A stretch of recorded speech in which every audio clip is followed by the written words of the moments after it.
I'm Greg Hunter. Welcome to USAWatchdog.com. With us, a guest we've had on a couple of times, and this is a really opportune time to have him on. He's got 12 years' experience in Eastern Europe as a CIA chief, a CIA station chief, I should say. He's a Russian speaker, knows a lot about Russia. He's also a former commander in the U.S. Navy. I'm talking about Scott Uehlinger. Scott Uehlinger, thanks for joining us today on USAWatchdog.com.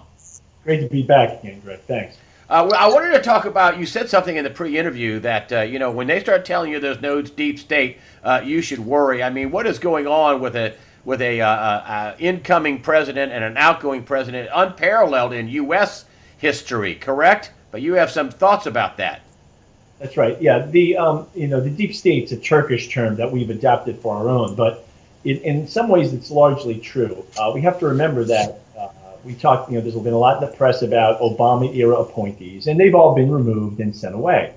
But what people fail to realize often is that there is a huge cadre of civil servants who've been working, who had an entire career in the government, but they've spent the past 8 years under the Obama administration. They've reached maturity and senior leadership positions during this time. And a lot of times their promotions were at least partially or entirely based on their fealty, their loyalty to the Democratic Party. So these people have an inherent preference for the Democratic Party. And you can look no further than looking at the election figures for Northern Virginia and Washington. 10% or 5% of those people voted for Trump. The rest of them favored the status quo and Hillary Clinton. And she's an unbelievable criminal. I mean, but let me get into this a little bit deeper. That they came out with an article saying that there was no deep state, and you're saying that come on, there is a deep state. I mean, that's not true, correct? There is a deep state. Exactly. Now, I'm not saying that these people are meeting in some kind of a coven in the black of night. It's not maybe a conspiracy, but the bottom line is that there are a huge amount of people who basically believe in the Democratic Party's ideals who are working in our government. I'll give you an example of something I just heard yesterday. One of my friends who works in the State Department was contacted by someone else in the State Department, a public affairs person who was, of course, a Democrat. And she contacted my friend stating that she had heard that he was a Republican. In other words, within the State Department building, it's almost impossible to find anyone who votes Republican. But what we have going on now is something that we've never seen before. I mean, here in America, but you've seen it before overseas, where a president who's incoming is being attacked by the outgoing administration. You've seen this before. Tell me about that. Exactly. I lived in countries like Azerbaijan, Moldova, Kosovo, places, rough and tumble places where this was my bread and butter. There was always a prime minister or a head of state who was using the intelligence services of the police to embarrass or frame or destroy members of the opposition party. So this is something I've seen time and time again. It's something that I've had to collect intelligence on time and time again. And so I think it kind of gives me a unique perspective into what's going on in the United States right now, because I've seen it all before. But we also have to remember that it's never been here before. This is something new for Americans. Unfortunately, it's not really new for me. And there's no doubt that the Obamaites and President Obama, who's 3 miles from the White House, there is no doubt that there is a counter government, a opposition government. There is no doubt that this is is happening here in America like it's never happened before. Would you give us your assessment of that? What you're seeing? Right, exactly. Like, the expression is another expression, shadow government. That expression is a mainstream expression, even in places like the UK, and it's always a mainstream expression in the countries where I live, because always when you have a prime minister in power, you always have a shadow prime minister, the opposition candidate, and his guys he lines up. Each of them has an opposite number in the administration, and that's what Obama has set up. And he can call it anything he wants. But effectively, it is a shadow government, and it's designed to basically undercut the legitimacy of the Trump administration. And we're in unknown territory here. And why did they come out and say that we had some sort of that we didn't have a deep state? Why would the mainstream press come out and say there's no deep state? That's a lie, isn't it?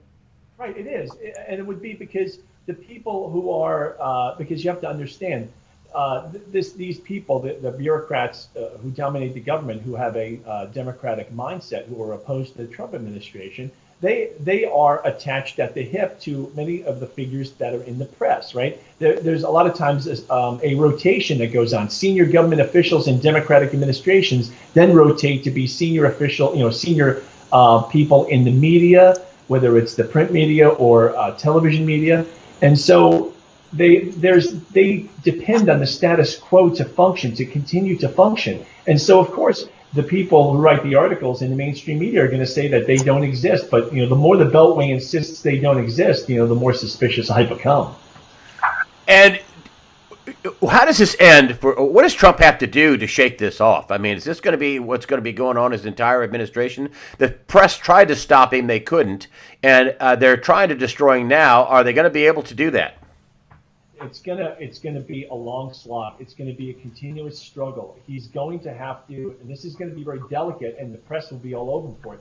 He's going to have to track down some of the disloyal people who are within the government, and basically, there are senior officials who are leaking information. I have friends who've told me that, and these senior civil servants need to be forcibly retired and all. So you're going to have to sort of build a book on some people, or catch them red-handed in a leak, and then tell them, guess what, you're retiring tomorrow. But this is going to be a very long and difficult battle to do this. But it's something that we have to do because basically I don't want to see the will of the American people be thwarted. And with all these leaks, I mean, isn't this felony? Aren't these felonies being committed, bordering on treason? Maybe it is treason, but aren't these at least felonies and maybe possibly treason? Right. The leaks are often they're sort of below that threshold. They're enough to cause embarrassment and all, but a lot of times it's hard to find out who the leaker is, and a lot of times they might decide to sanction them by basically retiring them early or something. There's probably not going to be a lot of people doing serious jail time for leaks, although it depends on how severe they are. However, when we're talking about something like WikiLeaks, which is not a leak, this is, the stealing of megabytes of information. Now that is treason. That is stealing secret information. That's a much greater crime than, for instance, talking to someone in a cafe in Washington, talking to your journalist friend about one thing you heard. This is, orders of magnitude greater. But both are problems. The continuous leaks and compromise of information undercut the administration, and they also damage our security. Do you think it's any coincidence that WikiLeaks leaked out this Vault 7 information where they showed that America has the ability to hack something and make it look like Russia did it? Like with the DNC hacking of their files? Right.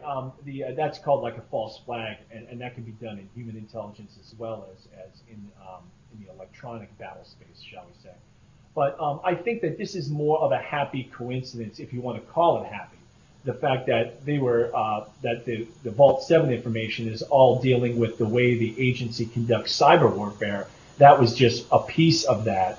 However, I believe that when you look at the information about hacking into the DNC server or Hillary Clinton's email, I think it is a good possibility that somebody basically misattributed that to Russia, somebody who had an axe to grind, somebody who was angry at the way that Hillary Clinton was acting above the law. And that would probably amount to quite a few people who would be angry. However, we have to remember that the angry people who are against someone like Hillary Clinton are greatly outnumbered by the amount of people in the civil service, in the federal government, who did indeed vote for her.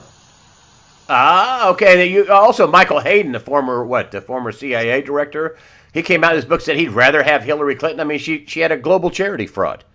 That's right. I mean, it's just that is part and parcel of the disillusionment that even people like myself feel. I mean, I worked under Director Hayden, and I always thought him a stand-up guy. But this activity, never Trump, and I would prefer. And he is the head of U.S. intelligence, the CIA anyway, and he was head of the NSA prior to that. And for this man to say that he believes somebody who maintained a private server is the preferred candidate over now President Trump, it's just that shows me that they're part of the status quo and they don't want change brought to Washington. What about all the reports? And several people have said this. And now, Judge Napolitano's out saying that Obama, basically, three intelligence sources say that Obama used British intelligence sources to spy on candidate Trump, and also that he's in it deep. I mean, what do you think about that? That's certainly interesting, and it's explosive if the headline is indeed the truth. Now, you may remember with some of the scandalous reports we got prior to the election about Trump being in Moscow and all, and that was debunked widely, of course. But some of that was the product of a retired MI6 officer who had been hired by the Democrats, or perhaps even some never-Trumpers in the Republican Party, to dig up dirt on President Trump.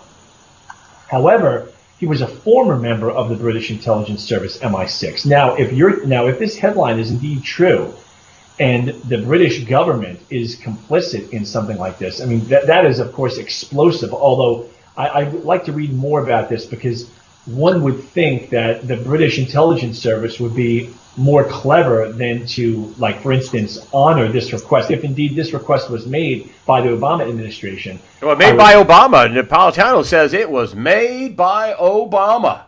That right. Obama made this request. So... what does that do? How does that scenario play out if indeed this is true, that Obama ordered President Trump, candidate Trump, to be investigated and try to be smeared? What does that tell you about the Obama administration? President Obama could he be in trouble? Oh, that would be. I mean, of course, that would be far more disastrous than anything like a Watergate law. I mean, you're actually using a foreign government to spy on a U.S. presidential candidate. That's explosive. And it should be investigated. I guess what I fear about it is if this was, an MI6 operation, the British probably aren't going to be talking about it. And the only way that you would probably be able to nail this down is if you had someone on the CIA or the U.S. intelligence community side decide that they had to speak up about this. But that may be a very hard thing to run to ground. Couldn't Mike Pompeo, the new CIA head, free people to talk about this and declassify it and say, yes, if you know about this, I want you to come out and talk about it? Couldn't he do that and basically shield them from any kind of trouble? That's actually a very good point, Greg. I hadn't thought about, but you are right. See, that's one thing we have to remember about classified information is something a lot of people don't understand, is that a president of the United States can basically declassify anything he wants if he chooses. Okay, so as far as, for instance, the Trump allegations about Obama wiretapping and Trump tapping, if Trump can get those transcripts and he can immediately, on his own authority, release them to the public. So I suppose you're right. There is no reason why, if Trump instructed the Director of Central Intelligence to provide this information to the White House, that it could then be declassified immediately by Trump if he thought it was, something he wanted to do. So that's a very good point you brought up, Greg. I wanted to come up a little bit about this, WikiLeaks, and they say they only dumped out 1% of the information that they had, and there's a lot of rumbling, a lot of arrests with human trafficking. There was a big arrest out in California not long ago, reported by KTLA. 474 people arrested, 28 children released from captivity in this sex ring.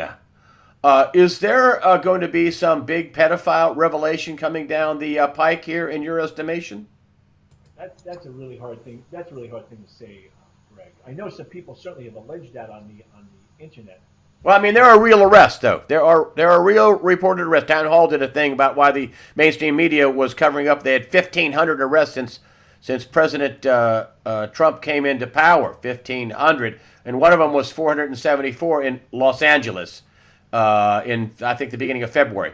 Couldn't that be explosive? I mean, couldn't certainly if some of the information in WikiLeaks is, of course, it would be explosive. However, from my understanding, the Vault 7 leaks, most of that is from the CIA directorate that basically conducts cyber warfare. So most, but perhaps not all of the information that was obtained by apparently CIA contractors would be information related to that directorate. On the other hand, if they were collecting against some sort of pedophilia ring or something like that, then perhaps it would be brought out by CIA revelations at WikiLeaks. So it's a possibility, and obviously, I hope that if something like that's done, that perpetrators are brought to justice. I mean, that's outrageous. Could that be one way that Donald Trump could strike back at the deep state attacking him, expose this the sex trafficking, particularly with young children? Could that be a way for him to strike back? Definitely. President Trump has shown a really great ability to counterpunch and sort of change the narrative. And so if such things come to light, then why not use them? I mean, they are indeed crimes. It's very interesting as a Russian, follower to see, for instance, how the narrative of the Trump administration being friendly to Russia has been totally seemingly stopped in its tracks in the past week, merely by, the tweet about 10 days ago that Mr. Trump put out about the wiretaps of Trump Tower. Now, that false narrative seems to have stopped. So President Trump has shown a great savvy with dealing with the opposition. So I hope these people, they still don't quite know who they're dealing with, I think. So hopefully Mr. Trump will continue to counterpunch against the mainstream media on behalf of the American people, because he's not just doing it for himself, he's also doing it for people like us, I believe. I mean, I live in Allentown, Pennsylvania, and most people around here are tired of the status quo. They want to see things changed, and I understand that. And you being a former CIA guy, you know people that are for Trump in the administration. He's not out there by himself. There are powers that are behind him, helping him. Is that your estimation? And if so, explain that. That's right. But the one thing that there have been some articles on it. The one thing that the Trump administration has to do is there are still a huge amount of empty rooms, empty offices in Washington, and Mr. Trump needs to perhaps be more aggressive in bringing his adherents, people who believe in what his campaign stood for. He needs to bring them more quickly into the government, because in the meantime, these offices are empty, and until it's filled by somebody who is an adherent of President Trump, it's going to be occupied temporarily by a civil servant who's a deputy or something elevated to that position. And as we've discussed, most of those people are Democrats. So the faster President Trump moves in to fill up these billets, the better off he's going to be. And do you think that he has people behind him? And I wanted to get this. People in the CIA, people in the intelligence community, there are people behind him in your estimation. You know people that know that they're in the Trump corner. He's not by himself. Is that correct? Well, he's not by himself at all. There are many, I said maybe 30% of the agency are going to be people who think the way I do. They're going to be, ironically, the same way that most cops who deal in the real world are conservatives. It's the same way in the CIA. The academics and all of those people, products of U.S. universities, are going to be more liberal. However, the people who are in the streets, the case officers, the operations officers, such as myself, who are up to our elbows in the real world and understand how the real world works, I think a lot of those people believe that, the status quo is intolerable and it has to be changed. So I think that Mr. Trump throughout, he has support throughout the government. It's just that he doesn't have as much because of the natural tendency of the civil service to be Democrat. And that can change, right? Yeah, I think as Trump makes progress on his various proposed reforms, he'll gather more support from the American people and people within the government, and as well, if he redoubles the efforts to fill these empty government offices with people who believe in the Trump administration, then he'll see even more success at a faster rate. As a CIA guy, is the mainstream media done? I mean, they're kicking and screaming and complaining that conservatives are getting access, which everybody ought to get access, whether you're conservative or you're liberal, progressive, communist. But is the mainstream media done and they don't know it?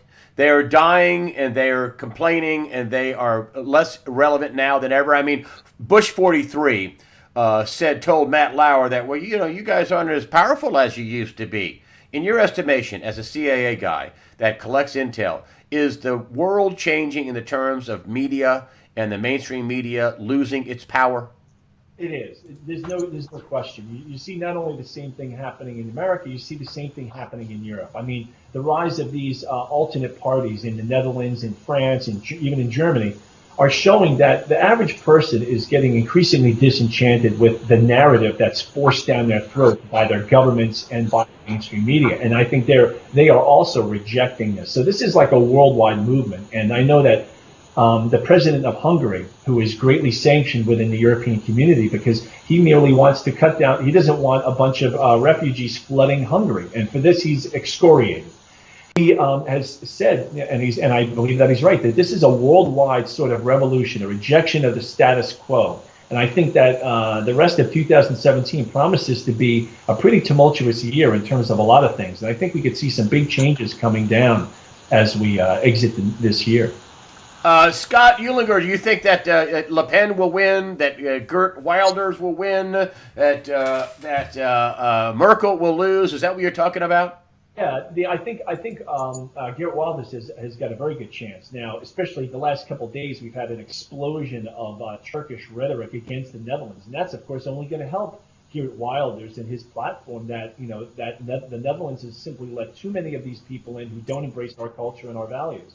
Le Pen is showing quite a lot of strength too, and she's basically, she even says herself, she's France's Donald Trump, and I believe that this is a movement, and I think she's got a very good chance of winning. If those two win, the EU, which is like the press, is basically walking around dead and doesn't know it yet. The EU is doomed even faster than I predicted, because I've known, again, because I've been overseas most of my career, I knew from the beginning that the EU was doomed to failure. Anyone who had common sense and the ability to look at things objectively agreed with that, which, by the way, wasn't that many people. But it's clear now that the EU has got serious problems, and should Le Pen and Wilders be elected, and maybe even Merkel thrown out, I certainly hope so, then the EU as we know it is really going to cease to exist. Very good. Scott Uehlinger, thank you so much for this makeshift setup. I know I kind of pushed you into trying to get you on because I just thought it was really important. Thanks for doing this for us. I really appreciate it. Great information. The tech, not great, but thank you for jumping on the grenade for us and coming out here. Scott Uehlinger, tell me about your website. Don't you have a website? Are you getting into podcasting and getting on the air more? A lot of people, you're writing articles now and things like that. Tell me about what's going on. Sure. I just wrote an article that's been published in The Hill, so it's on thehill.com. It's about foreign aid and how the United States government deceives Americans as to how big our foreign aid budget is. And also, I have a weekly podcast now called The Station Chief, and that can be found at www.thestationchief.com. And it's kind of interesting, Greg, because my co-host is a liberal, so we have a lot of back and forth. It's kind of like a Hannity and Combs kind of thing where we go back and forth. But I think it makes for interesting listening. And we talk about what's going on in the intelligence world every week. So I think people give it a listen, they'll be happy with what they hear. Well, you send me the links for that, my friend, and I will link to thestationchief.com, and also send me the link for that Hill article. I'll put that up for people to read. We're spending a lot more on foreign aid than what they admit to us, right? We're being screwed again, correct? Exactly. They always say that it's less than 1% of the federal budget. But that's a deceiving number, and I go through some pretty rigorous math to show, in fact, that that's a deceiving number, and it's actually more like 4% of the federal budget. So when they say we're small, we shouldn't be cut, that's a ridiculous assertion by the lobbyists and the special interests that dominate foreign aid, and that the American people need to know honestly what's going on so they can make an informed decision. If this is what the American people want to do, that's great. But if it's not what they want to do, the truth should be revealed to us to make a decision. Scott Uehlinger, you're a good man, former station chief for the CIA in Eastern Europe for 12 years, and your show, thestationchief.com. Thank you so much for joining us today on USAWatchdog.com. Thank you very much now, Greg. Hope to be back soon.